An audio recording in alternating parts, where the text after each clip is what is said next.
Avec cette partie, Alireza Firouzja a offert l'argent à l'équipe de France en championnat d'Europe en réalisant le score incroyable au premier échiquier de 8 sur 9, 7 victoires et 2 nuls, aucune défaite.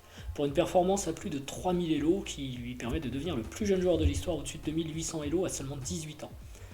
10 minutes pour comprendre, les noirs appuient sur la pendule, c'est parti. Alireza joue E4, pion au centre, E5, Mamedarov fait directement front.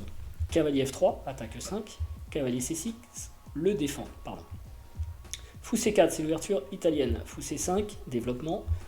Petit roc, cavalier F6, attaque E4. D3, ça défend et libère le fou C1. H6, empêche le clouage par fou G5. Le coup principal ici, en fait, c'est D6 avec C3.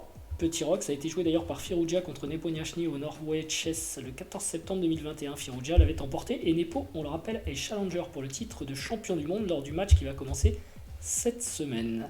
Allez, on retourne à la partie H6, C3, qui menace tout simplement de pousser D4, D6, consolide E5 et libère le fou C8, tour E1, défend E4 en vue de la poussée D3, D4, c'était pas possible tout de suite, sinon le pion était en prise, et puis ça lorgne aussi vers le roi noir qui se met à l'abri, petit roc, H3, pour éviter cavalier G4 qui attaquerait le pion F2, A5, ça évite l'expansion blanche, ça part B2, B4, cavalier BD2, développe le cavalier vers G3, Fou E6, un coup un peu surprenant, le fou C4 est passé devant sa chaîne de pions D3, E4 et il est beaucoup plus actif que le fou E6, on ne peut pas dire que c'est un mauvais fou.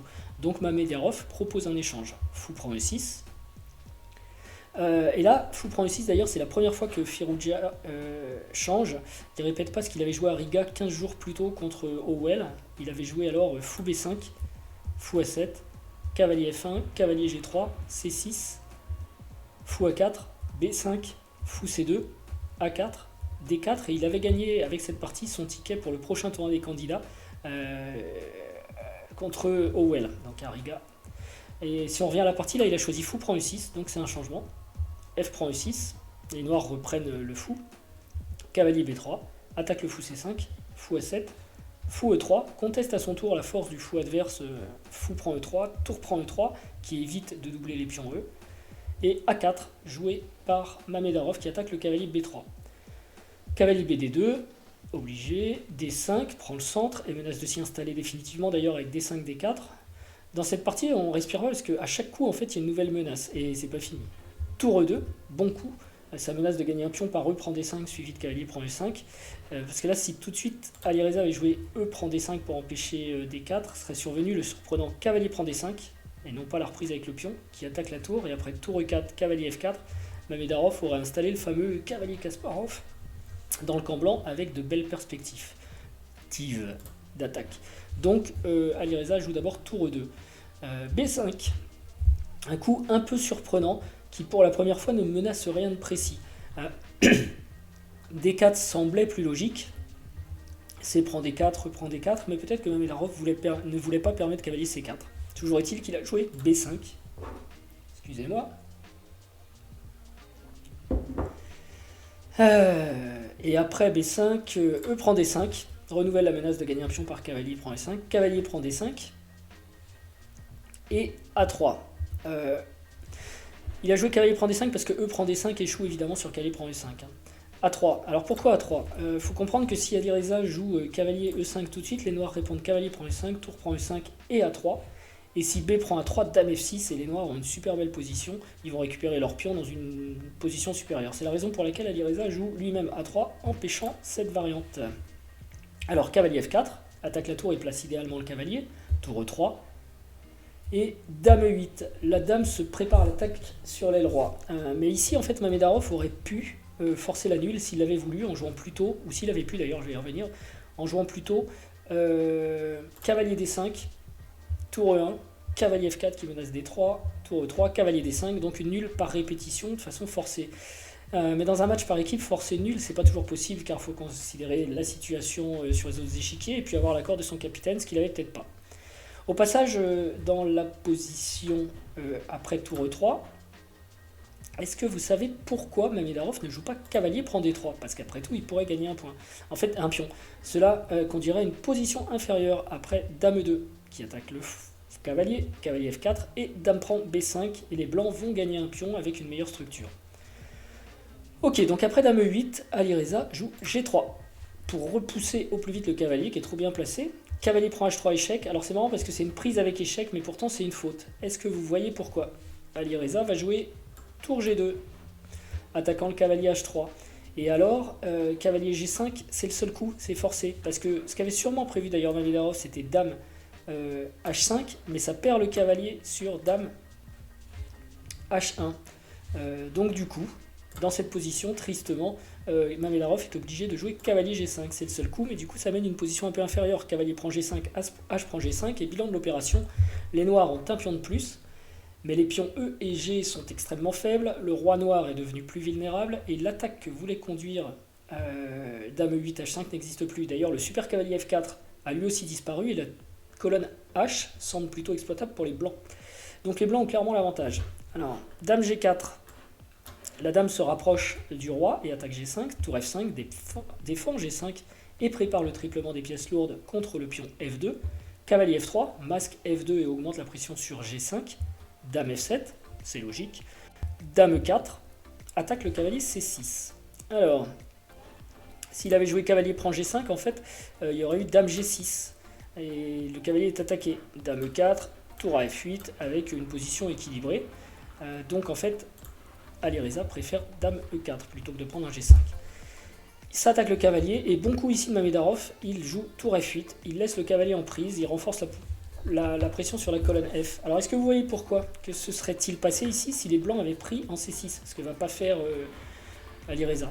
En fait, si dame prend C6, les noirs jouent G4 et ils vont regagner le cavalier F3 en plantant un beau pion à F3, car si cavalier H4, il ne peut pas s'envoler en fait le cavalier. Il y a tour prend F2 échec, roi G1, tour F1 échec, tour prend F1, dame prend F1 échec, roi H2, dame H3 échec, roi G1, dame F1 échec et mat. Bien vu pour ceux qui l'ont vu. Donc on évite ici de prendre le cavalier qui est donné par Mamedov et Alireza joue à la place tour H1. Avec l'idée que si la tour F5 bouge, eh bien il y a un mat par dame H7, échec et mat.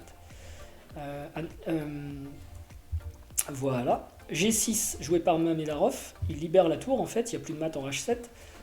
Dame prend C6, cette fois il se lance, il va prendre le cavalier parce qu'il y a une petite différence, la tour est en H1. G4, donc le seul coup on avait vu tout à l'heure pour récupérer le cavalier, qui ne peut pas s'échapper, sinon tour prend F2 conduit toujours au mat de toute façon. Et roi G1 qui recule.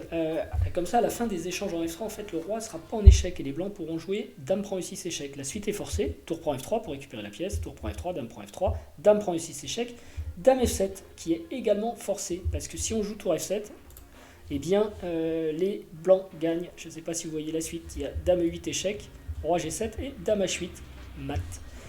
Donc dame F7 est forcée et là aussi les blancs sont obligés de prendre la dame en F7, sinon ils perdent le pion F2 avec échec, enfin ils perdent la partie d'ailleurs. Donc dame prend F7 est aussi forcée. Et tour prend F7. Et là les coups forcés s'arrêtent, on arrive à une finale de tour qui n'est pas simple. Alireza commence par tour H4 qui est actif, ça attaque un pion, tour D7, contre-attaque, tour prend G4, tour prend D3, tour prend G6, échec. Finalement Alireza a gagné un pion, mais c'est pas encore suffisant ici pour assurer le gain à un pion en finale de tour. Roi F7, tour C6, tour D2, et C4, un bon coup, ça contrôle la case D5, et on va voir après que pourquoi, c'est important. Et puis ça tend un petit piège. Tour prend B2, Mamedov ne tombe pas dans le piège. Le piège, c'était par exemple si B prend C4, grosse faute. Alors il y a tour prend C7 échec, roi E6, tour prend C4, tour prend B2 et tour prend A4. Ça, c'est une finale complètement gagnante pour les blancs. Mais en jouant tour prend B2, Mamedov ne tombe pas dans le panneau. Tour prend C7 échec, roi E6, tour C6 échec. Et on voit aussi que C4 empêche le roi noir de s'approcher du combat ici. Donc il ne peut pas jouer roi D5, il joue roi F5. C prend B5, tour B3, B6, tour prend A3, B7, tour B3 revient juste à temps, tour A6, tour prend B7, tour prend A4. Et cette finale, en fait, elle doit être nulle. Donc malgré le pion de plus, Alireza n'a pas le gain ici. Mamedov joue E4 pour bloquer la mobilité du pion F, parce que à noter que si les noirs échangent le pion E contre le pion F, la finale avec tour contre tour et pion G est très facile à annuler, en fait, le pion G tout seul. Donc tour A5 joué par Alireza, roi F6. À noter qu'on pourrait être tenté de jouer roi G4, mais en fait le roi va nulle part. Après tour E5, attaque le pion, roi F3, tour F5, roi G4, tour F4, roi G5, tour prend E4, le pion serait perdu. Donc roi F6 recule, roi F1, Tour B3, toujours avec le blocus de la case F3 en tête, pour bloquer les pions blancs. Roi E2, tour C3. Désormais, les noirs peuvent se contenter d'attendre. Sur la troisième rangée, les blancs ne peuvent pas progresser. Tour A8, tour B3, vous voyez, il attend. Tour F8 échec, roi E5, roi F1, avec l'idée de monter le roi sur la colonne H pour soutenir l'avancée du pion G, comme le roi noir est coupé par la tour de l'autre côté de l'échiquier. Il n'existe qu'un seul coup contre ce plan, mais il faut calculer loin et précisément. Et le temps était un petit peu compliqué aussi. Il n'y avait plus que quelques minutes pour Mamedarov. Et il joue roi D4 et il se trompe. En fait, il envisage de contourner le pion F pour l'attaquer par derrière si le roi blanc part vers H4. Mais c'est trop lent et c'est trop tard. Le seul coup, c'était tour F3. Mais il fallait être sûr de la finale de pion après. Tour prend F3, E prend F3, roi E1, roi E4 surtout, roi D2, roi D4, et ça c'est nul. L'autre possibilité, après tour F3, c'était tour E8 échec pour les blancs, roi D4, roi E2, roi D5, et les blancs ne progressent pas facilement.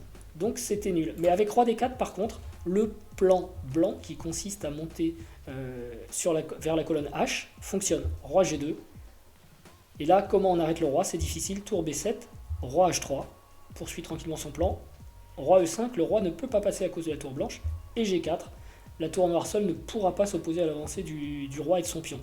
Les noirs abandonnent dans cette position. Alireza Firouzja, du coup, devient le plus jeune de l'histoire à franchir les 2800 Elo, et la France obtient la médaille d'argent au championnat d'Europe 2021. C'est une partie historique.